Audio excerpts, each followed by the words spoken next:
Hey everybody, thank you for joining us for today's episode of Real Estate Disruptors. Today we have Kevin Kaufman with Group 4610, and he's here to share how he and his Fred sold 552 houses for $150 million in sales volume last year. If this is your first time tuning in, I'm Steve Trang with Stunning Homes Realty, broker owner Stunning Homes Realty, co-founder of OfferFast, the one app you need for wholesaling, and I help people become real estate entrepreneurs. If you're excited for today's show, please give me some thumbs up and some hearts. And before we get started, I just want to share that I did start this show because I've struggled, you've struggled, we've talked about it, we've joked about it, and we want to shortcut that struggle for as many young leaders as possible. So I don't charge a dime for the show. I don't make any money doing this. Here's all I ask. If you get value out of this show, please tell a friend. Either share this episode right now, tag a friend, or tell them your best takeaway from this show later on. That way we can all grow together. And don't forget, this is a live show, so please post your questions, and Kevin's going to be happy to oblige. I'll do my best. You ready for this? Let's do it, man. All right. So what got you into real estate? Oh, I'm going to hopefully do this without crying. Just kidding. So actually, no. Honestly, I had a professor. I was going back to school. Mm-hmm. I'll give you the short version here. I was going back to school. All I knew is I wanted to be in business for myself one day. That was it. I'd always kind of like, I always managed to find myself in jobs I didn't deserve and get paid more than I had earned or get paid more than I really deserved. Like I didn't finish college, yada, yada, yada. So I'm going back to school full time. I'm working full time. And I had just turned down a big promotion, which would have been great for my career at GE Finance. And I turned it down because I just didn't think it was worth it. Like I was like, that's not going to help me reach my dreams. And there was this guy, his name's Professor Goodner, Tracy Goodner, and he's a Facebook friend of mine, and I'll tag him here below later. And Professor Goodner was teaching a class, I think it was on business plans. And one day he walks in and he says, hey, we're not gonna like talk whatever's on the syllabus. We're not talking about that today. We're gonna talk about money. And so I'm like, well, my interest is piqued. What are you gonna tell me? And I knew that he was a business owner, but what I found out is he only taught to give back to the community. And he would teach 1 to 2 classes a semester. And he breaks down real estate and how he's used it to build wealth. And he breaks down business and how money works. Like I had never heard it before. And what I come to find out is like this guy, if you've read Rich Dad, Poor Dad, he lives that life. Like that was him. And in fact, he was accredited through Rich Dad, Poor Dad to teach their classes and through the Maricopa Community College system. And so like he shook my world that day. And I remember asking him like, can I buy you coffee? Like all I knew is I needed to be closer to this guy. I needed to learn more. And so he agreed. We went and had coffee, and he set me straight on a few things like, don't quit your job. You still have to work, blah, blah, blah. And so basically for the next 3 or 4 semesters in a row, I think it was 3 in a row, so it was 4 total. If he taught a class, I took it. And it happened, luckily, they were all about real estate and real estate investing, and there was no more business plans. And then I was still finishing up all my other like general stuff that I needed to take for like a full schedule. And at some point I realized like real estate is where it's at. And I also knew that I had to keep working. Like I definitely wasn't independently wealthy, making $50,000 a year was not going to, or $60,000 a year, what I was making at the time wasn't going to get me Pretty there. Good for a college student. And so, yeah. And like I said, overpaid always. And so I eventually realized if I'm going to still work, maybe I should just work in real estate. Like that was literally my thought process. Yeah. And I didn't know anything about business. I didn't know anything about the real estate business. I just thought I could go work as a realtor if I'm going to keep working because I want to be around real estate. I know that much. And so that was my whole thought process and why I decided to get a real estate license and sort of go after it. And I did. Like that's kind of what set me off on the path. And finally it was beginning of 2007. So great timing. I was like, I'm going to do it. And I'm going to just jump off the deep end. I'm going to quit my job and go get a real estate license. And all my friends were like, you're freaking crazy, dude. What are you doing? Like I literally had people try to tell me not to do it. I had the same exact thing because we talked about this. Yeah. I started in May of 2007. Yeah. So me too. We were licensed the same month, right? Yeah. And everyone's like trying to slap you. Like, what's wrong with you? And they were like, dude, you're too late. I'm like, no. And basically tell me not to do something. It is the same as like encouraging me to do it. Right. Like, sure, if the crowd goes that way, for sure I'll go the other way. And so I was after it, man. I was like, I'm just gonna go figure this out. And I don't know. I arrived in real estate school. Fred, my business partner, always teases that I was the one. Apparently, it was you and me that kept the real estate school open that year. Yeah, it was definitely very slow at those times. Okay, so what were some of your early struggles? I mean, you started in 2007. Obviously, we know the market wasn't fantastic, but what were some of your early struggles? Man, I was just lost, like in general. The one thing I think I did right in 2007 was I just went to class because I didn't know any better. Mm-hmm. And I knew that I'm good with people and building relationships. I've kind of always known that. I didn't feel comfortable with the word sales, though, and I had to get over that. I did really enjoy being around people, though, but I knew nothing about real estate other than I had bought one house, and that was it. And my buddy was a realtor. That was the extent of it. So I just started going to class every day. And then I just tried to go apply what I learned. And luckily, I kind of got thrown into the mix because Fred, my now business partner, needed some help with some short sales when I first got licensed. And I basically said yes. I always joke that he tricked me into it because he was leaving the country. He was getting married and going on his honeymoon in Fiji or wherever they went, Bora Bora. And so I had sold 2 houses, and here it is. Now it's like July or August of 2007. And I'm babysitting his 13 or 11 short sale listings, and he literally had told me, I don't even know if we can get paid for doing these. He's like, I don't know who will pay us. The seller is broke. Yeah. And I'm like, well, this sounds like a genius idea. Let's do it. And so I just kind of dove in, and I just tried to figure it out. To be honest, I just learned by deciding I'm going to figure it out. You know, I had learned from Carlton Sheets, late night infomercials, no money down type stuff. I learned, I studied all that stuff because to me, that wasn't necessarily about a lease option. It was about finding solutions. Yeah. And so I just decided I would use that same mindset. I would attack the real estate industry with that mindset.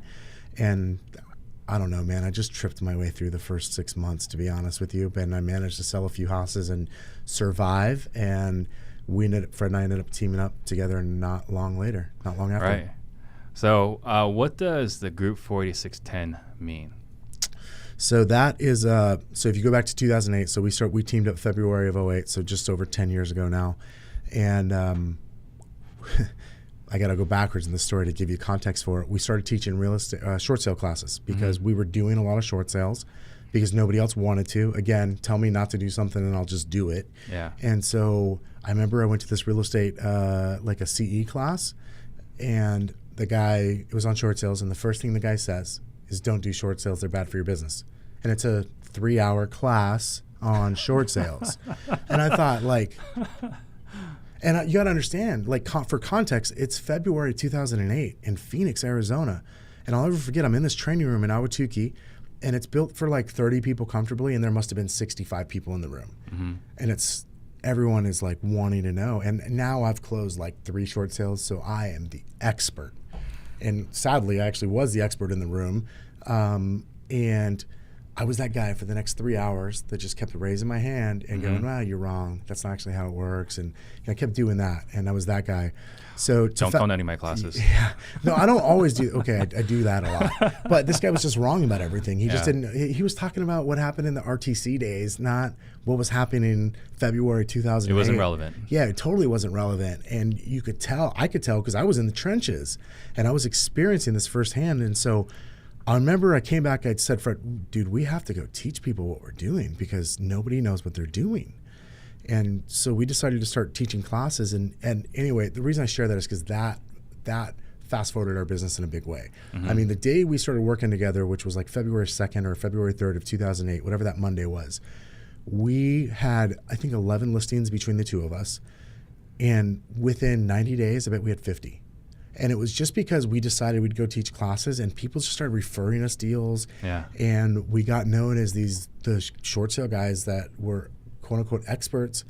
And so we started growing fast. I'll never forget. This is how the name came up. I'm sitting at my desk. Fred's sitting at his card table. He's sitting at my sister-in-law's card table, which was his desk at the time. Mm-hmm. In this office, not any bigger than this actually. And I said, "Hey, dude, we're out of signs. We need to order some more. Do you want me to put your name on them? I don't want my name on any signs. I don't want my phone number on any signs. I don't want my name on any signs." And he said, "Not a chance." And I said, "We should probably think of it like a team name then or something. How does this work?" Because we were just trying to help each other. We were literally backs to the wall, backs to each other, trying to make ends meet. And he said, well, we should definitely think of a team name. Yeah. And so I went home and I thought of some names. And we had this guy who, if you've ever seen any of our old Short Soul Power Hour videos, you know who he is. His name's Mark Collard. We always called him Coach Collard. And he had read the book 7 Habits of Highly Effective People by Stephen Covey. And I think he'd gone to like one of those day-long trainings. Right. Well, I think it's habit number 2, if I'm not mistaken, is begin with the end in mind, or think with the end in mind. And that always stuck out to Fred and I because of the fact in short sales, every question I would ask, and I didn't realize at the time, but it was the script I was using. I just didn't call it a script then. Every question I would ask of a homeowner, I was thinking about what's going to happen 9 months from now when I'm like at the closing table. Like I was thinking about my pricing strategy, my negotiation strategy with the other agents, how I was going to do this with title, what it was going to be like between the first lender, the second lender, and the mortgage insurance companies. Like I was literally in my mind going through that whole process. So begin with the end in mind or think with the end in mind stuck out to me. Okay. And to Fred too. And my buddy Mark, or Coach as we call him, said, hey, that came from the scripture Isaiah 46:10 in the Bible. He had taken all 7 of those habits, and I don't remember if it came out in the class that he was at or if he just did it. And for context, Mark is this guy he's whiter than I am, and he was a Spanish pastor. Like he led a congregation in Spanish. And so he's this guy that you can't help but to love. He's just like the most lovable guy, and he's a fun guy, and he's the type of guy that would shave something into his chest, you know, like the Texas Longhorn logo or something. He did. And so that stuck out to us as beginning with the end in mind. And so I said, what about Group 4610? I sent an email. And I sent it to Mark and Fred. And Fred, they both responded right away. Group 4610 is perfect. And so we just went with it. Like it sounded, the minute it came out loud, we all went, that's it. Cool. That's the name. And so it wasn't a big statement. A lot of people are like, is that a religious statement? Are you like trying to have an altar call? Nope. And it's beginning with the end in mind. Or think with the end in mind. That's all that it is. And it's definitely started some unique conversations, some good and some not so good. Well, and I think it's great too, because you're talking about the end in mind. You're also talking about like servicing the client. Yeah. Right. It's not just you're not in it just for the money, because you're in just for the money. You won't last in this business. Yeah, that's a fact. So I think the 4610 helps you remember why you're doing it too. Oh, totally. So we generally advise people against partnerships. In fact, in the last episode, Brent and I were talking about how awful partnerships are. Oh, yeah. So how is it that you and Fred have been able to succeed together for so long? My thinking on this has evolved. And what I mean by that is I get this question a lot. I get a phone call 4 to 6 times a year that says, hey, so-and-so in whatever city said to call you, and because so-and-so and I are thinking about forming a partnership, and they said, you're the only one, you and your partner are the only ones they know that aren't husband and wife or family related somehow, that have had a long-standing partnership that's really worked out well. Yeah. And so I started having these conversations with people 4 to 6, 7 times a year. And here's what I realized. There's some dumb luck is involved. Like we're not that smart. But we've also done some smart things that have supported the dumb luck. Yeah. And what those things are, to give you an example, day one, before we even agreed to work together, we both love Mexican food, and I'm from Yuma, Arizona. Oh, and so you're like the biggest, most famous guy from Yuma then? Not quite. Curly Culp is the most, and Cain Velasquez, actually. But at any rate, so we drove to Yuma to go to my favorite Mexican food restaurant. It's called Chili Pepper, by Mr. G's. And we drove down there, and we literally typed out on a piece of paper those 11 listings that we had. How were we going to compensate each other on that? And what would also any other deal ever look like? And then, so if I brought a deal in, what would I compensate him on it, and vice versa? And then what happens if we created a deal just because we're in business together? Like it wasn't from my sphere or his. And we had decided, we'd do those 50-50, but we actually started 85-15 on the other stuff. Okay. And so we had both come from some relationships where business-wise, we felt we were the ones left holding the bag and shouldering the burden. And so neither one of us were going to ever let that happen again. And so we were very clear about that from day one. And it took us over 3 years to get to 50-50 on everything. And it's to this day, it's a competition. We're super competitive. Yeah. And so even though the money is split 50-50, trust me, at any given moment, one of us knows who has more referrals for the year. Like so much that my wife said to me at one point, she was for some reason saw our numbers I was showing her something in our system. I think it might have been like our new tech system where we've got our reporting at. And she goes, does Fred know you have that many more referrals than him this year? Or deals? And I was like, oh, he knows, trust me. So, I mean, it's a thing, right? So number one is we agreed that nobody could live off the other person because you can't do it. We split expenses 50-50, but income was split 85-15. Couldn't live off the other person. So that was number one. Number two. So that's still intact today? Well, no, 50-50 now on everything. Okay. To be straight with you, at this point, he's earned 50% of anything I ever get. If I win the lottery tomorrow, I might not give him 50%, but I'll give him a little bit. Give me a call first. I'll give you some advice. So thanks. I might need a good attorney's number. Yeah. So the reality is I feel like he's earned 50% of whatever I have that he wants. I would probably just give him 50% of. Yeah. And so the other part of that is we have the same vision. Like we both know where we want to go. We take different paths to get there, and we definitely have some similarities, yet very big differences too in our personalities, right? And so, like, there's a reason I'm the one here doing the podcast because you and I have built a relationship over the years, and you haven't with him. And it's not that he doesn't like people, but that's not his strength, and it's not what gives him energy. But I could, if you and I came up with a crazy idea today to go sell 100 houses or something, right? I know that I could take it back and go, dude, this is awesome. Look what Steve and I thought of. Here, and he'd make it work. Say somewhere between the operations team and my brain, he'll make it work. Yeah. And so we're really good pairing like that. We had a friend describe us as, it's like you guys are opposite corners of the same brain. So I think a lot of that's some of the dumb luck, right? You just complement each other really well. Yeah, we do. And the other piece of it, which is I think we do really smart, is there's just no ego involved. And I can remember we've interviewed people who have known us for years about just different things, and they've been like, okay, but really, who makes the decisions? Like, really, who has the final say? And we're like, really, both of us. And they like people have a hard time grasping that we can be in such lockstep that we can make the same decision. And the reason why is this: number one, we disagree very rarely on a strategy or a method or a direction.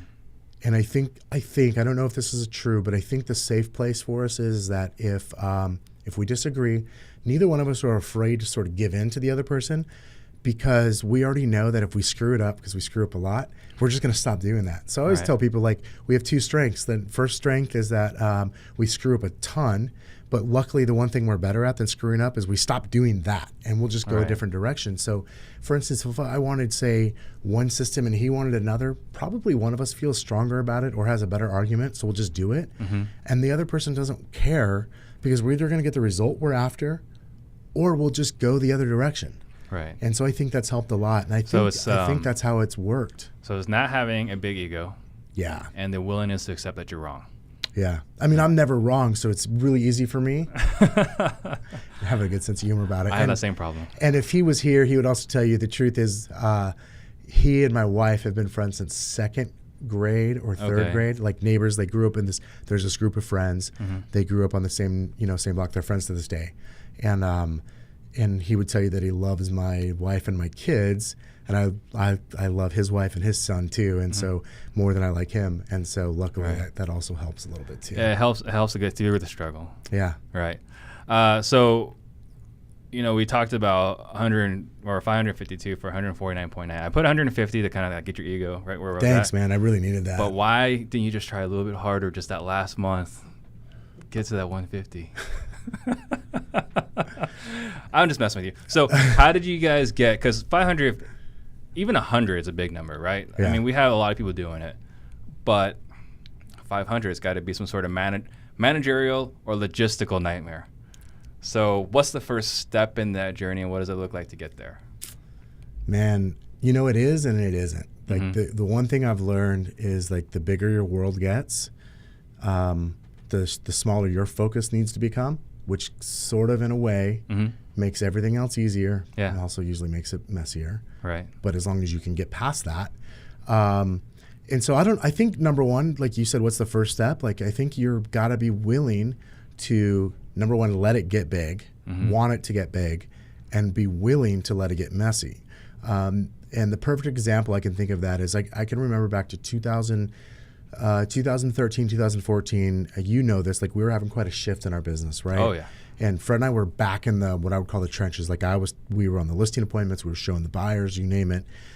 And a good friend of ours, who's a kind of a friend / mentor, Ben Kenny, was like, hey, come up here, guys. Let me help you out. And so we flew up to Bellingham, Washington, and stayed with him, and kind of just shadowed his team for a couple of days. And the way he would do it is he would say, okay, go watch this, observe that, come back in an hour or 45 minutes or 2 hours, whatever, and we'll talk about it. And then he'd send us on our way to his next assignment, right? And so at the time we're selling, I think 2013 we did like 130, 140 transactions. Pretty good, but like neither one of us are happy with it. Yeah. And Ben's doing 700 transactions, mostly in Bellingham, Washington, which is the size of this complex. And so we caught ourselves going, why are they doing that? Why do they do that? Why do they do this? Why would we do that so much better? Mm-hmm. And finally we went, okay, we might do it better, but he's selling 700 houses and we're selling 130. So maybe we should just shut up and listen. Right. And what I realized on that trip was Ben was willing to just let it be chaotic and messy for the sake of growth in all things, and go home at night. And I was like, we got to do that. And once we like accepted that, that was when our business started to take off. That coupled with kind of like a model change with the way we approached the way our salespeople interact in our company and things like that. It was that was the big catalyst for us to being able to go from like, we had done 219 transactions a couple years earlier in the short sale world. Mm-hmm. But at the time we were at 130. That like the very next year, 130 was like, then 160 was the year we actually went to visit Ben, and we were able to almost triple, maybe not triple, more than double though, the following year, and just keep growing. Now 550 last year. Now, when you went up to see Ben, were you only in Phoenix? Yes, we were considering going to Colorado at the time. Mm-hmm. So our business partner there, Aaron Lebovic, who the guy's an animal, absolute monster, as someone that we've known for years through the short sale days, and we were considering expanding. We're doing this thing called expansion, something we had actually considered back in 2011, but we got a little distracted with something, and so we sort of let that kind of just sit on the back burner. And once we got done being distracted and got back into our business and then fixed our business, we went, okay, we could have these conversations. And I'll never forget, I'm sitting in a meeting in Denver, and Aaron Lebovic is in the meeting, and a guy named Leo Sanchez, who at the time worked for a company called Waypoint Homes. And you remember them, they bought a ton of houses here, right? Big hedge fund buyer. Yeah, and we had sold a lot of homes to Leo and built a relationship with him. And he was struggling in Denver because there's not a lot of inventory. There wasn't then either. And so we were trying to just introduce him to people that we thought either had a lot of, what's the word I'm looking for? Not clout. I hate that word. Had a lot of pull in the industry and or had a lot of listings. And so we thought it'd be beneficial for both parties. So we set up a bunch of meetings because we know a lot of people in Denver. Set up a lot of meetings, and we're just sitting in the meeting one day, and it might have been towards the end of the meeting. Leo goes, gosh, this would just be so much easier if you guys lived here or if you sold real estate here. Yeah. And Aaron is across the table, and he looks at us. He goes, if you guys did that, he's like, I would totally be interested in talking to you about maybe partnering on something. I've been thinking about getting into retail sales. Yeah. And we're like, light bulb moment. A couple months later, that's right about the same time as this trip to go see Ben Kenny. So we come back, we're revamping the model in Phoenix, and we're going to go launch it in Denver all at the same time. Because Fred and I are like, if you're gonna do something, you might as well do it big, right? Right. So if it's not gonna work, at least make it big as much as possible. Oh yeah, like if it's worth doing, it's worth overdoing, right? Oh, 100%. So that was in 2012, 13-ish. 14, yeah. 14. And then to get you to the next level, are you growing here? You added additional markets. Yeah, so Denver, I think it's important to say that in Denver, we got really lucky. Aaron is phenomenal. We're not that good at hiring. Nobody is. Mm-hmm. This guy hadn't sold real estate before. He had a real estate license, been around it his whole life, invested, but not done retail sales. I think he'd sold 2 or 3 houses. And in his first 12 months, the guy sold 72 houses transaction, 72 personal deals, as well as another 33 through other people, through like a showing assistant and a team member that we hired, 2 team members we hired kind of partway through the year. Wow. So he crushed it, right? In every sense of the word. We were surprised because he converted at a level that we didn't know somebody could convert, and we could actually generate the leads at a rate that we didn't know we could generate the leads. And we were able to teach him how to do it, and then we were able to service it. Well, I don't know that we were able to service it. We stumbled a lot, but it helped start to build the systems that we have today, which I think are phenomenal. And so we got a little false sense of like, we might know what we're doing. We didn't know what we were doing. But we were figuring it out, right? The one thing we did know is we had the right guy and we were figuring it out. And so, yeah, we started just going, wow. Then now at the same time, Phoenix is growing because we've switched up the model here, and we've got our agents. We're training them to take both listings and work with buyers. Fred and I are stepping out of production and just working through people and trying to help them become better agents. I'm trying to hire people. Fred's trying to train them better. And Aaron is doing his thing in Colorado. And, we're flying him out here monthly so we can spend time together. He's shadowing me on a list of appointments. He's shadowing Fred on listing appointments. So he did 72 personal deals and he's shadowing you. That's amazing. The guy's a monster. Yeah. He's a monster. And so that was like, I don't know that was the growth plan. It just happened. And it was very organic from the standpoint of like, he did better than we thought he could. And we did better than we thought we could on our end of the deal. And it just started working.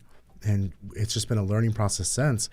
And a few months later, kind of about halfway through the year, Stephanie, a girl named Stephanie, who was with us in Nashville, who actually worked on the team. I hired her when she was a kid. Like in 2009, I had hired her literally to answer phones because short sale days, phones ringing off the hook from agents and you name it. Oh, yeah. And she had worked her way up to be the listing agent on our team and towards the end of the short sale run. And she kind of got burnt out, and I won't go into the story, but she left. She went into commercial real estate. She eventually married Fred's brother. And so she's now his sister-in-law, which has nothing to do with her ability, just she's connected, right? And her and Fred's brother moved to Nashville because he's a musician. And a couple months later, she's like, she wants to get back into real estate. And we're like, well, we're geniuses at this expansion thing because like we're crushing it in Denver. And so, and we love you. Like we never wanted to not be in business with you. You want to be back in sales. Like, let's do it. Yeah. And so she got licensed middle of that year, and we started growing there too. And the reality is it wasn't like we were trying to expand. She said, I wanted to expand. Or she said she wanted to sell real estate. We're like, well, if you're going to sell real estate, why not? We can do this together. And so we did. And that was kind of how it like started taking off. And then we fooled ourselves. Well, that's fantastic. I mean, that's a great journey. So how would you explain to a person that's new in the business, what is expansion? How's that different than traditional real estate? Yeah, so the way I would explain expansion is quite simply this. To me, in its simplest terms, expansion is simply expanding your leads, expanding your administrative services, or what I'd call your hub support, and your training, right? And taking those to a different market than where you're currently at. Right. What it looks like in our world is if you came and sat in our office in Tempe, what you would see is there's a lot of folks that are licensed in Arizona, and some of them are also, not some, all of them are also licensed other places like Colorado, California, Tennessee, et cetera. And you'll see that what we're doing is we're providing services there, just like it would in any other team and any other brokerage. The difference being some of the agents are in offices that are in another state or another city. And so we generate the leads the same way. We use as much technology as we can to help with the culture that you don't get when you're not in the same office every day. And we're a team. Like, truthfully, it's a team that just happens to work in different places. And it's like the old hub and spoke model, if you will. So like there's a hub where everything kind of central comes out of there. And then there's salespeople, there's agents on the ground in these different locations that we operate in. And they get all the same services that the agents in Tempe do. Right. And the agents in Tucson do. And the agents in San Luis Obispo, like, et cetera, you name it. So that's what expansion is. And it's way more complicated than that, right? Of course. There are let's face it, real estate's, it'd be fair to say it's antiquated, like our laws and the way things are run. And so you have to follow the rules, right? And so you have to work your way around. Like there's a lot to learn there, right. But in its simplest form, that's what expansion is. It's just selling real estate in more than one location. And yeah. So, there's a lot of really big producers in the Valley. Yeah. Right. So what would you tell one of them, say, hey, you guys are doing really good here. You guys should go expand. Or should you only expand if that's what you want to do? Should you only expand if you have the boots on the floor that you already know and trust versus going out and recruiting? What would you say to those people? Yeah, I wouldn't ever tell anybody that they should expand. To be real honest with you, it's not easy. It's a challenge, and most people aren't up for it. Yeah. It's hard. It's expensive. What's expensive about it? Well, like it's not profitable on day one. Like it's not. And let's face it, as real estate agents, most of us want like quick returns and we want fast results. And no doubt that I want that too. And it's not that way with expansion. And it's not easy. Like it's a challenge. If you think it's a challenge to lead people that you look in the eye every day, try leading people that are in another state that need to show up every day and do the same thing, practice scripts and lead gen and go on appointments and hopefully use the scripts that you taught. Like it's a challenge. So number one is I wouldn't tell anybody that they should expand. And if I've ever told you that, if someone's watching this, I'm sorry. But it is exciting, okay? Because what happens is two things.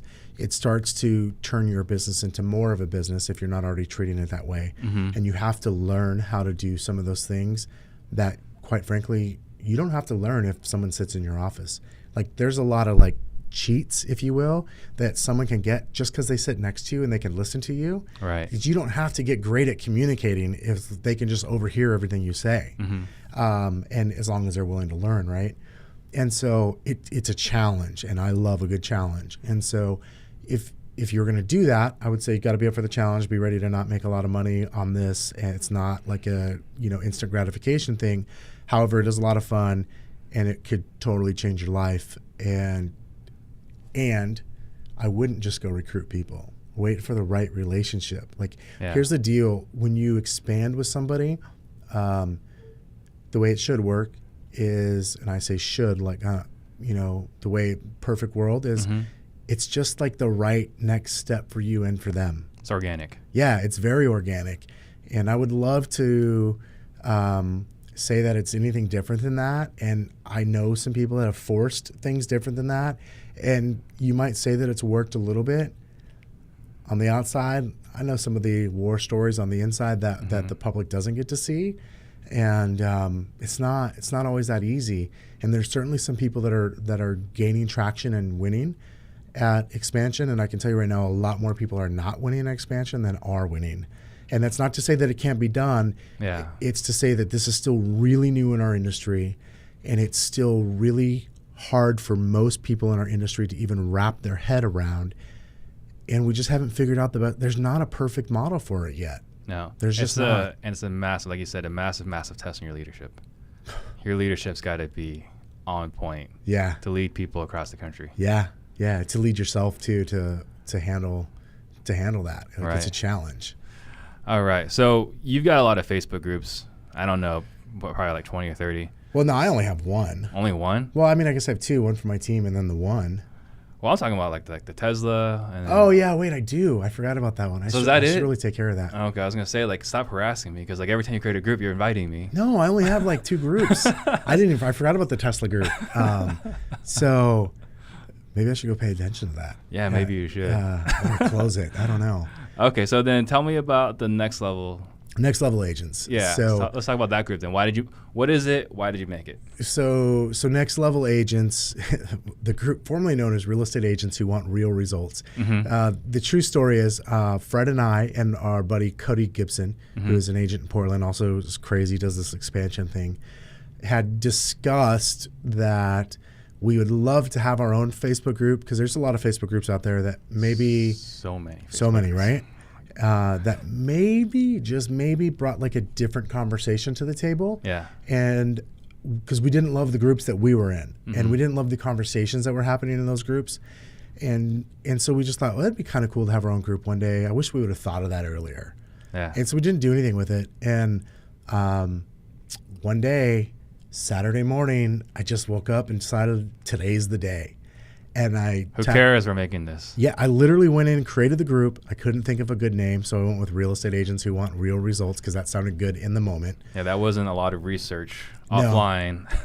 Like it was a good 45. No closed groups. It was like a good 45 seconds of thought. Yeah. And I text Fred and Cody and I said, hey guys, we finally have that Facebook group we've been talking about for so long. True story.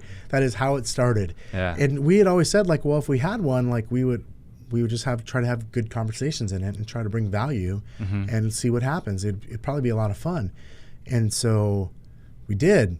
We added a few people that day. I think we might have got to like 1,000 people that first day or 500 or something like that. Mm-hmm. And then it just started growing. Right. And I think the power of it initially was that the relationships that myself and Fred and Cody have, we're able to draw in other people that won't necessarily go to the other Facebook groups and participate or even read, much less actually put their own opinions in and post on. And so I think that helped. And then we were also able to use some of those same relationships to bring in free webinars and content to our people in the group, just as a give back. Like literally we just like, how many eyeballs could we get on this? We didn't know. And so that was where it started. And then it just started becoming this thing. Right. Where it was like, people were talking to me about it all the time, and people were going, can I do a webinar in your group? And I'm like, yeah, why not? That'd be cool. And next thing I know, people are like really responding well to it. And so we just start feeding it a little bit. We start giving it a little more attention and, it was also very organic, like most good things usually are.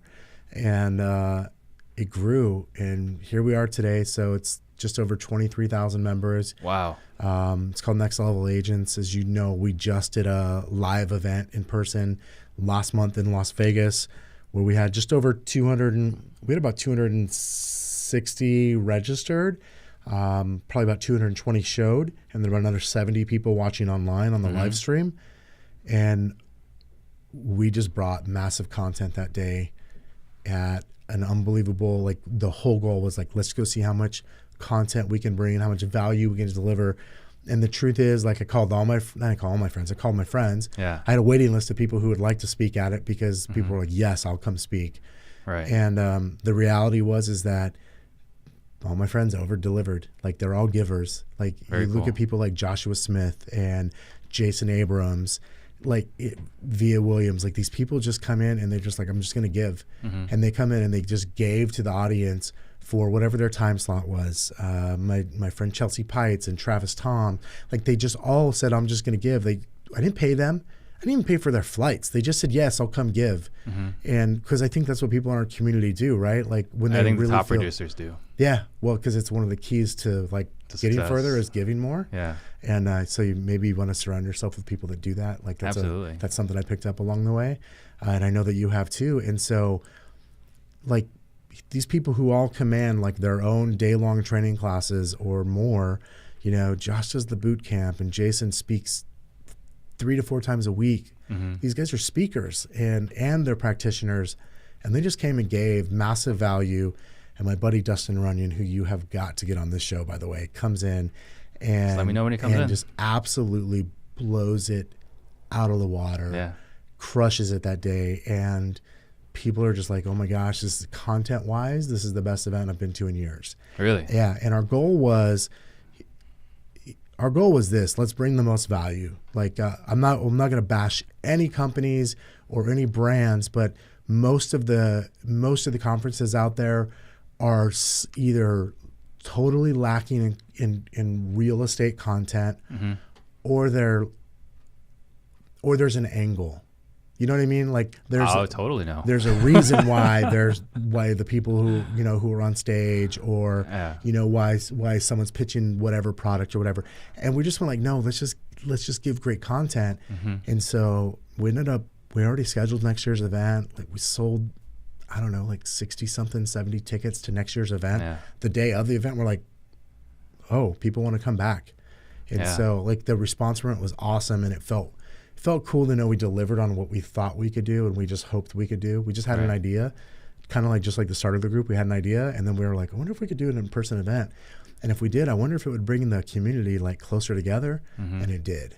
That's you, Fred, and Cody. Yeah. Okay. And so I just want you to know, like, my offer still stands. I will keynote for $50,000. It's only $50,000? Only $50,000. You're going to give me the discount? That's the next level discount. That's awesome, man. That's really big of you, by the way. Hey, you know, I want to give. Okay, so oh man. So what was the takeaway? So you did it because you want to give back, right? Yeah.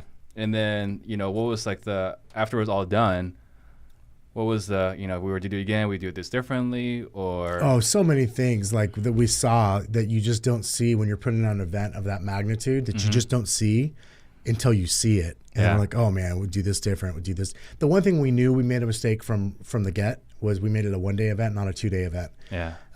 Because it's a destination. Even though it's Las Vegas and it's easy for almost everybody to get to, it's still, people go, it's only 1 day? Like if I'm going to go out of town, like I want to make it 2 days and then I'll make it a weekend. And so we knew right away it had to be 2 days. We couldn't do it. Like our schedules are just too booked. Yeah. And we had backed ourselves into a corner. We couldn't change the date. So number one is next year's will be 2 days. And we just learned little things, just like room setup and chair configuration and length of talks and length of breaks. And do we have the vendors in the room or out of the room? Just things like that you just don't know it until you see it and we go, oh, totally should have saw that coming. And so that's how all those mistakes are, though. Yeah. And so now we have a list, like literally a nice big list of all the things that went right and all the things that we'll do different for next year, and it'll be better. Very cool. So I know that the purpose was to give. Was there any ancillary benefits? Like, man, you know, like that was so awesome we did this. Here's a positive side effect or consequence that we had no idea was coming from it. I don't want to say that we had no idea because the truth is, so when Fred and I started teaching those classes, let me go backwards in time to 2008, when we started teaching those short sale classes, we didn't charge. We gave away everything we had. And the one thing that maybe we shouldn't have, I don't know, maybe we should have sold some of our content. I don't know. But the thing that did for us, that I still reap benefits literally to this day, like reap the benefit of it today, was that we would give back to the real estate community constantly by giving away our information and trying to help other agents sell more houses, close more short sales, give more value to them. And it just created relationships. Like my buddy, so many names. So one of the things I didn't tell about that year was a guy named Steve Chater. He didn't coach us, but he mentored us, and he really helped us get clear on our mission, vision, values, beliefs, and perspectives, and around which help you decide where your business is really going, right, and who you are. Right. And Curtis Johnson's a good friend, and Russell and Wendy Shaw, and Tim Cusick. Like I could go on and on. Jeff Lucas. Like I just created all these relationships because we were willing to give our time, our resources, our energy, and stuff always comes back. And at first it looked like referrals, and then it looked like introductions and relationships. It would just open doors for me, and it's still doing that to this day. I mean, literally people call about that group all the time, and literally either call or message about the group, and it's because something cool happened in there. You know, it's just, I don't know that you can put a price tag on that. I'm just a firm believer if you just work to give value, there's always a way to quote unquote monetize it. Now, whether that's actually because you can sell something or because somebody introduces you to someone else and then that leads to a business opportunity, or it might lead to 15 listings in one of your markets that you wouldn't have gotten otherwise. Right. You never know. And so I think from that, number one, it was the thing that we were looking for is build the community even stronger in the group. And I think just continued like goodwill, like referrals come out of it for sure. Absolutely. We'll get referrals out of it. That's I always tell people, you should go teach. You'll get referrals out of it and you'll learn. Yeah. It's a no-brainer. The more you give, the more you get. So one thing that you mentioned there was kind of fascinating. So you're getting phone calls about this group. What kind of calls do you get about the group? Like, if you can share. Yeah. Like, first of all, from agents, from people that want to be in the group, people that want to speak at the event, people want to do webinars in the event, people that want to be sponsors of the group, like companies, you name it. Like, we get calls about the group. Like, hey, I heard you had this really amazing event. Can I buy a copy of the recording? Or How can I get involved next time? Tell me more about literally phone calls, text messages, emails about the group. Yeah. And it's just become this thing, right? That's sort of like has grown its own legs and now is a thing. So I'm in the strategic coach. So one of the things that Joe Polish and I was just going to say Joe's name. And Dan Sullivan talked about is when Joe started I Love Marketing, the intent maybe at some point was to monetize, but let's just BS for 30 minutes or an hour, and let's just have fun and just riff. And one thing he said was that after 100 episodes, people were constantly blowing him up. It was like, what are you selling? I want to buy it. And they're saying, I've got nothing to sell. I'm just giving away content. And they said, you know what? After 100 episodes, let's celebrate it. Let's take the best of the first 100 episodes. And I might be butchering the details. You might know it better. But let's take the best of the 100 episodes, throw into a book, and sell it for $99. And they sold out their first run. So it's fascinating, right? So you get these additional calls like, I want to buy the recordings, or I want to sponsor it, or this or that. And I harassed you. I was like, hey, I want to speak for money. Anyway, so it's funny. Joe always says, so I'm in a mastermind group that Joe leads. And Joe certainly monetizes it. I'm planning on joining you. It's awesome. Right. And, one of the things that he says is life gives to the giver and takes from the taker. And I like getting to know Joe. As you know, I bought a building that happens, dumb luck, next door to his. Oh. I'm in this parking lot. Like if I told you the names of the people I saw walking through my parking lot today, it's rad. Yeah. And Joe's next, like Joe's the most connected guy in business, right? Yeah. He's the most connected guy. And so dumb luck, I buy the building next to him and my friend, Michael Burnoff, goes, dude, do you know Joe Polish? I'm like, yeah, who doesn't know who Joe Polish is? He's like, no, do you know him? His building is next door to your new office. And I go, no. And he's like, let me introduce you. So that happens last year about this time or like last September. And so Joe, I ended up joining Genius Network, which is the mastermind group. And it's amazing. Yeah. It is amazing. And one of the things I've gotten to know and I've learned so much from Joe in a short period of time, like that dude gives. He genuinely believes in just giving and giving and giving. Yeah. And he'll monetize. And that guy's a great marketer. He knows how to sell. But he genuinely gives. Like one thing that he said to me, I remember the first time I met him and we were kind of walking around his office and we were doing like the whole tour because his office is cool. Yeah. You should check it out. He says, like, yeah, my thing is I'll sell you what you want, but I'm going to give you what you need. Oh, I love that. And so the guy's way more than about business, and he's got like such a big mission in life. And man, I freaking adore that guy, and I'm so thankful that our paths crossed. Yeah, because he's changed my life in a lot of ways in just the 9 months that I've known him. Well, that's incredible. Good stroke of luck to be next door to that guy. And then the other thing you said that life takes from the takers and gives to the givers, or vice versa. One book I read, I want to say like 4 years ago, was impactful for me, was Give and Take. Have you read that book? Adam Grant, yeah. So, the thing that they said, all the guys on the bottom, performance-wise or compensation-wise, they're givers. And that's like, okay, well, I'm a giver, so I'm kind of screwed, I guess. And then you look at everyone else in between, they're takers or matchers. The guys on the top are the givers. Isn't that funny? So we talk about giving back. That's you can't what's the word I'm looking for? Symbolize it. Yeah. So you made me think of, first of all, that who I would consider my first mentor in life, and he was a guy he's passed away. His name is Brian Clemmer, and he had written a book called The Compassionate Samurai. And the reason he wrote that book was, in his experience of the world, there were two kinds of people. There were the nice guys, the givers, who quite frankly were compassionate, and they were willing, like they'd give you the shirt off their back. The problem is that was the only shirt that they had. And then his other experience of the world was that there were people that were samurai and they'd kill you, right? Like in business and in life. Yeah. And so what he wanted to do was train a world of compassionate samurai. And it was, that was his view of like, no, you can be absolutely amazing in business and you can be giving. And it's there, you don't have to be one or the other. And it's, I think of a song by Green Day called Nice Guys Finish Last. Like, when you said givers are on the bottom, yeah, nice guys finish last. How many times have you heard that saying? How many times people say, oh, I guess nice guys finish last, and they let that be the theme of their life instead of being like, oh, actually, nice guys finish first. Right. Which do you want to be on the first or last? It's totally your choice. Absolutely. So what are you passionate about? Currently, besides my family, I'm passionate about the fact I got to hang out in the fort that my daughters built last night.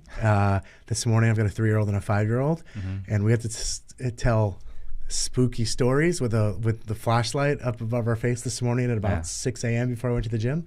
My daughters were insistent last night that I wake them up early today because it's a gym day, and I go work out with a trainer, and I got to be there by 7, and it's in Scottsdale, so I got to leave my house by like 6:25. Right. And so they're like, wake me up early, and I'm like, wake me up. I'm like, this would be too early. They're like, come on, wake us up. And so I woke them up, and we went and played, and we did spooky stories. So like, I'm passionate about that. I'm obviously passionate about business, and I've had a big change in my life, just around what I'd call like an overall health journey. Like, you might notice like these glasses have a little bit of a different tint to it to kind of block out different lights.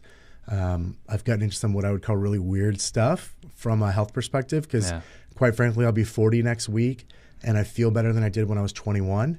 And I've been on this journey, and it's easy to look from the outside to go, well, you're a really big guy. And I'm like, yeah, I am. And I'm down 70 pounds from where I was like 8 or 9 months ago. Really? Oh yeah. And I'm working less hard than I was then. That was the problem. So when I was younger, I was really overweight. I was over 400 pounds at one point, lost all the weight, like started working out, started counting my calories, and like I could look at a piece of food and tell you what were the macros in it, what were the calories in it. And I would go to work out 5-6 days a week. Well, eventually like my body's like, it stopped working. I don't know how else to say it. Like things stopped working. And so meanwhile, I'm 70 pounds heavier. I'm working harder than I ever have. And if I had one more doctor tell me to eat less and exercise more, I was going to punch him in the face. Yeah. Because that's actually not always, in fact, it's usually not the right advice. It's not the right advice. And so I've been on a journey, but I kept going, well, I'm an accountable guy. And so like, I must be cheating. I must be doing this wrong. Right. And I'm self-aware of the fact that I like to eat and what I like to eat and et cetera. I measured my food, everything I put in my mouth for 2 years. Like I'm aware of it. And so I finally, like this journey led me to discovering guys like Dave Asprey, Bulletproof Coffee, and then finding my chiropractor, Dr. John Toma in Scottsdale, and then finding my now general care physician, Dr. Brian Glick, who is a functional medicine doctor, through chance, through a Joe Rogan podcast I was listening to, who the guest was Rob Wolf, which is why I was listening. He mentioned a website. I went to that website because I've been searching for a good functional medicine doctor, someone that digs deeper. And I go in and first of all, it's a process to get on the waiting list. And I sit down with the guy for 2.5 hours as my first appointment. And probably my average appointment with him is 2 to 2.5 hours. And I go in and I do blood work every 90 days, and he adjusts medication and he adjusts vitamins. And we've slightly changed. I'm talking slightly changed the way I eat. And all of a sudden, the weight that I couldn't lose before, and I had to stop working out. I had to stop working out. And so I guess that theory doesn't work, exercise more. Right. Because I stopped working out for about 5 or 6 months, and before he would let me go, because my adrenals are all jacked and a bunch of different things going on. And so the weight starts coming off. Like I start feeling better instantly. Like I don't know what time of the day it is right now. It doesn't matter. It could be 7 a.m. I'm ready to go the rest of the day. Yeah. Like I'm ready to go until I go to bed. And so just through that process and then refining things, like my chiropractor, he's so weird. Like I say that in the most like adoring way. Yeah. Like I wear these goofy glasses at night. I've got a pair of glasses, like the lenses are really yellow or orange and they block out blue light. Okay. And then I got another pair of glasses. They're literally safety goggles. They're red. And they block out all blue and all green spectrums of light. So all artificial light is gone. And you can't stay awake. Like it keeps your body in its natural circadian rhythm. Yeah. So doing stuff like that, I won't geek out too much, but like infrared and red light therapy, spending time in the sun. Like people think, oh, I can't go in the sun, I'm gonna get sunburnt. Well, you get sunburnt, number one, because your diet sucks, and number two, because you're not used to being outside the way you should be. That's actually why people get sunburnt. And so like just understanding the way our bodies like have evolved and understanding more of this information that is now available that quite frankly, like I have a cardiologist because I had a weird thing happen with my heart a few years ago. And even though I've lost like 70 pounds, like literally his advice to me, this is just weeks ago, was like, you need to lose more weight, stop eating so much and start exercising more. And I'm like, dude, you're never going to get it. Like he thinks that's the answer. I'm like, well, okay, cool. Like, and like not to go too far down a rabbit hole, but like, so people, when they have say high blood pressure, what do they say? Don't eat salt. Actually, salt's not it. You've probably got inflammatory markers in your skin, in your blood, and those are things you need to work on. It probably has way more to do with the types of food you're eating, not the fact that, in fact, most people need more salt. Right. And so when you dig into stuff like that and you try things, when you start realizing what other people are doing out there to feel better and to just live a better life, and you start testing them on yourself, and seeing what works, dude, it's a game changer. Well, so when I met with you many months ago, about a completely different topic, I told you like I started keto, right, and so it's very frustrating because we've been told our whole lives count your calories and work out more and don't eat fat, and all I do now is eat fat. I like guys laugh at me. I put butter in my coffee in the mornings, lots of butter, lots of bacon. I've lost almost 30 pounds since the beginning of the year, and I was telling my wife I played on Sunday and was hooping it up again, driving by people, which I haven't done in over 10 years. All of a sudden you're fast. Yeah. At least faster, right? Faster. So it's actually working, right? The things I'm trying to do are actually working now on the basketball court. So listening to everyone's advice about eating this or whatever and exercising more, no, it's just you have to know what to eat. And everyone's just misinformed, unfortunately. Dude, you know what I'll tell you, because this trips most people out. You know what I cut out on my diet? I was already eating fairly keto and paleo. Like I don't eat grains. I cut that out years ago. When I don't eat much dairy with the exception of some cheese. Like, you know what I cut out? I cut out certain vegetables, and I'm not exaggerating. I cut out tomatoes, cucumbers, and peppers. Like, because those are my favorite vegetables that are high in what they call in lectins. And a lectin is just a plant protein. It's all it is. Right. And if anybody wants to geek out on that, look up the book called The Plant Paradox, or just Google Dr. Stephen Gundry. And I'm not saying he's 100% right, but he's definitely made a big difference. My doctor, Dr. Glick, my primary care physician, said to me in the first meeting, he's like, I need you to eat more vegetables, but don't eat. And I'm like, what? And so you're telling me to eat more vegetables, but stop eating the ones I actually like. And he's like, oh yeah. He's like, just throw a bunch of ghee or butter and garlic on the ones you don't like. You'll start liking them. And I go, what? He was like, oh yeah, you just taste bitter. He goes, watch, I'll show you in a blood test that you are a bitter taster. I'm willing to bet.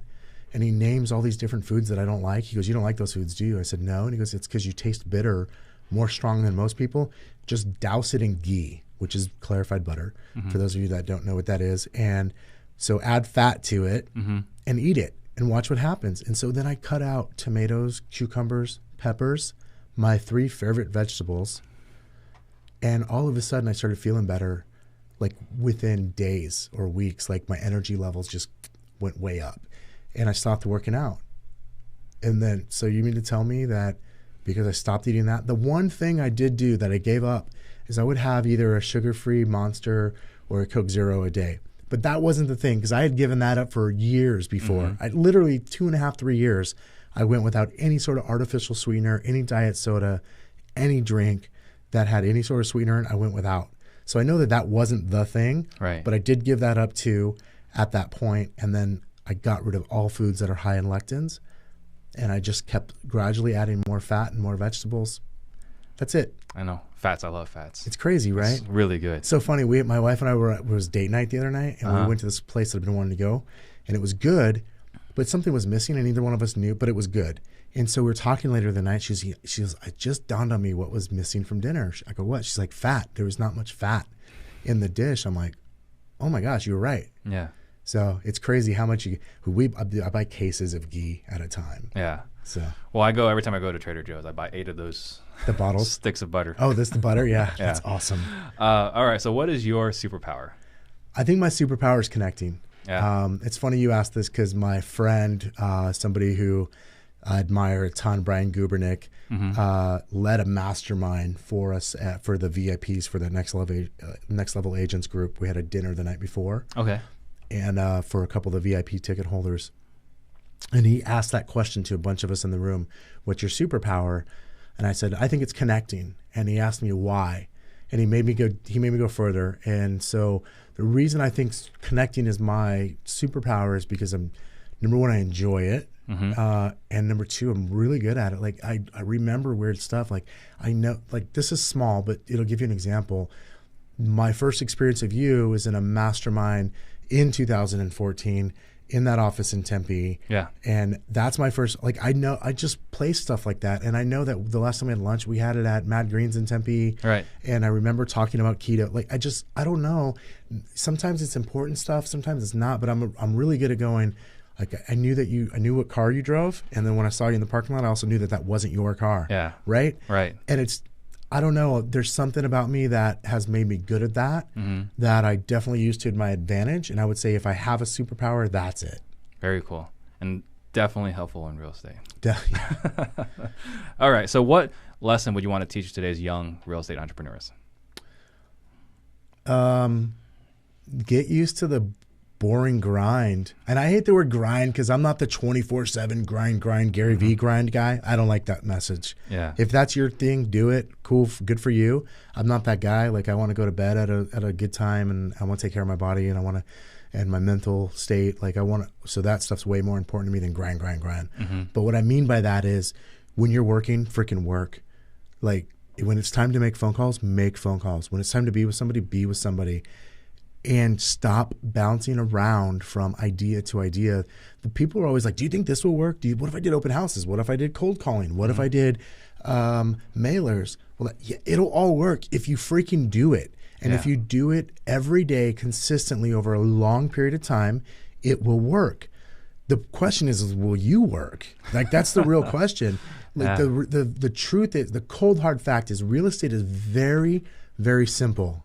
But it is hard work, and it can be boring as heck to come in and do the same thing every single day because you kind of feel like you're on this like rat race, like or on a treadmill that you can't get off of. But the reality is once you start connecting the results, when you start seeing the results for being consistent for a long period of time, that gets exciting. Connect your excitement to the outcome, not to your daily activities. Right. Celebrate the rewards. That's not the activities. Yeah. You got to do the activities. You got to celebrate, but remember the activities. Yeah. Yeah, you have to do that. Like so many people I know they'll make phone calls every day for a month. And then they'll stop. And I'm like, why are you stopping? Like, why? What? Cool, you're going to do open houses now every day? Yeah. And they'll do that for a month. And then they'll go on to mailers. And then they'll go on to sitting at Starbucks with their computer open and a sticker on their computer that says, hi, I'm a realtor.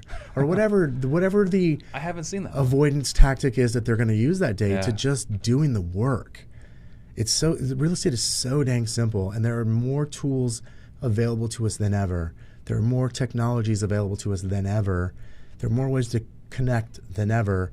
And yet, realtors as a whole, we all run around inventing ways to not work. Yeah. Let's see, what was it? Someone came up with the term. Oh, Brent said it last week, creative avoidance. Yeah. That's perfect. That's a perfect example. All right, so we'll go with one last question as a selfish question. Cool. What book should I read? Like, what book have you read recently that's like, man, that's a mind-blowing book? What book should you read? Yeah. That's a tough question. I've read some really great books recently. One of them would be Willpower Doesn't Work by a guy named Ben Hardy. And that's about setting up your environment for success. Right. I think that's really great. I think there's a book called So Good They Can't Ignore You by, I'm going to butcher his last name. It's either Cal Workman or Cal Newport. I think it's Cal Newport. So Good That They Can't Ignore You. That is all about not following your passion, but creating your passion by being diligent in something. It's the anti-follow your passion book. And it's right. Like that book is a game changer in my opinion for people that will read it. But if you said like, dude, just give me one book that's like going to give me all the superpowers. It's going to finish it. I'm going to finish 2018 on a flying out the 8. Dang, man, this is so tough. Like my favorite all times are Tools of Titans, Tribe of Mentors by Tim Ferriss. So you love that book? Because I've heard mixed reviews. Love them both. Okay. Yeah, they're like reference books. I love. Here's why I love those books. And I ran into one of the guests on the books today in my parking lot because of who's in my parking lot. Yeah. And I'll probably post a picture I took with him tomorrow. His biceps are extremely larger than mine. And he gets people that are the best. Tim Ferriss gets people that are the best at whatever it is that they do. So it's one of the reasons I will always listen to his podcast. And even if I don't know the guest, whereas other podcasts, I will cherry pick based on the guest because I know that Tim Ferriss he knows that person is the best at what they do or one of the best. They're world class. He knows them, he's researched them, and he's knowledgeable enough in the subject to have a good conversation and pull stuff out. And I don't think anybody's better on the planet than Tim Ferriss at that. Yeah. And so there's these 2 books full of nuggets and wisdom, and some of them are 1-page chapters, some of them are 4-page chapters, but they're so full of these golden nuggets of life and in business and money and finance, like all these different things that to me, there's probably not a better set of books. And then the one thing has also been huge in my life. It's an amazing book. Just being able to focus, right? Yeah. Getting able to focus on what's most important in the moment. Like that's a game changer. Okay, awesome. So what is the best way for one of our listeners to get a hold of you? So Next Level Agents Facebook group for sure. I'm in there. You can't not see me if you join that group. Yeah. You'd find me on my Facebook page. Just research Kevin Kaufman or go to Kevin and Fred on Facebook. That page is fine too. Instagram, I love Instagram. Like probably spend more time there than anywhere else just because it's new and fun. Yeah. It's not new, but it's newer, fresher. Yeah. But I love Facebook. So yeah, I would say facebook.com/ I don't know, Kevin Kaufman, I guess. I'm not sure. We'll find it. I'll post it. I'll post it in the comments or something. Okay, so awesome. Thank you very much. Yeah. And again, guys, if you like this show, please share this episode right now and join me on Friday at 3 o'clock. We do have a special guest flying in from Florida. Rafael Vargas is going to be talking about how he's wholesaling in multiple states and how he found one big investor, which is going to propel his business to the next level where he's already doing 40-plus deals a month. His business is going to go to the next level and how all of us need to step up our game. Don't forget to visit our website, realestatedisruptors.com, to find out more about these shows, upcoming events, and just general information about us. So thank you guys for watching.